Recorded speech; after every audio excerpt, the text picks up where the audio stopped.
ராஜ் பாப்பாக்கு இருமல் வந்தாவோ இல்ல சளி பிடிச்சாவோ டக்குன்னு ஒரு கஷாயம் கொடுப்பேன். அது எப்படி பண்றதுன்னு பார்க்கலாம் வாங்க. ஒரு 10-15 கற்பூரவள்ளியில எடுத்துக்கலாம். இது மேக்ஸிமம் எல்லார் வீட்லயும் வளர்க்குறோம். அது ஒரு 10-15 எடுத்து நல்லா வாஷ் பண்ணிக்கணும். ஒரு பாத்திரத்தை நல்லா சூடு பண்ணி அதுல இந்த இலையை வந்து தண்ணியை வடிச்சு அதுல போட்டுக்கணும்.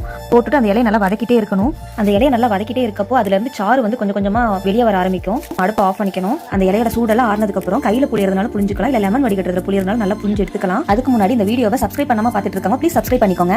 நல்லா புளியறப்ப இந்த கலர்ல பியூரான கற்பூரவள்ளி இலைச்சாறு வரும். இப்போ நான் காமிக்கிறது குழந்தைங்களுக்கு கொடுக்குற அளவு தான். பெரியவங்களுக்கு வேணும்னா கொஞ்சம் கற்பூரவள்ளியோட அளவை வந்து இன்க்ரீஸ் பண்ணிக்கலாம். இதோட கொஞ்சோண்டு இஞ்சி சாறு சேர்த்துக்கலாம். கற்பூரவள்ளியோட இஞ்சி சாறு சேர்த்து நம்ம கொடுத்தோம்னா குழந்தைங்களுக்கு வந்து இருமல் சளி நல்லா கேட்கும். இது வந்து சளி பிடிச்ச மட்டும் இல்லைங்க, குழந்தைங்களுக்கு பசியே இல்லை சரியா சாப்பிடலன்னா கூட நம்ம இந்த மெத்தட் கொடுக்கலாம். எங்க ராஷ்மி வந்து சரியாவே சாப்பிட மாட்டா. அவளுக்கு இந்த மாதிரி நான் வீக்லி ட்வைஸ் கொடுத்துருவேன். அதனால இப்போ கொஞ்சம் அவள் சாப்பிட ஆரம்பிச்சிட்டா. இந்த கசாயம் பார்த்தீங்கன்னா ரொம்ப காரமா இருக்கும். அதனால கொஞ்சோண்டு ஹனி ஆட் பண்ணிக்கலாம். என்கிட்ட ஹிமாலயா ஹனி தான் இருக்கு. உங்ககிட்ட பியூர் ஹனி இருந்தால் அதை ஆட் பண்ணிக்கோங்க, ரொம்ப ரொம்ப நல்லது. இந்த கசாயம் நல்லா இனிப்பா இருக்கிறதுனால ராஜ்குட்டி வந்து அடம் பிடிக்காம குடிச்சுக்கிட்டா. இது மாதிரி உங்க குழந்தைங்களுக்கும் சளி இருமல் இருந்துச்சுன்னா ட்ரை பண்ணி பாருங்க.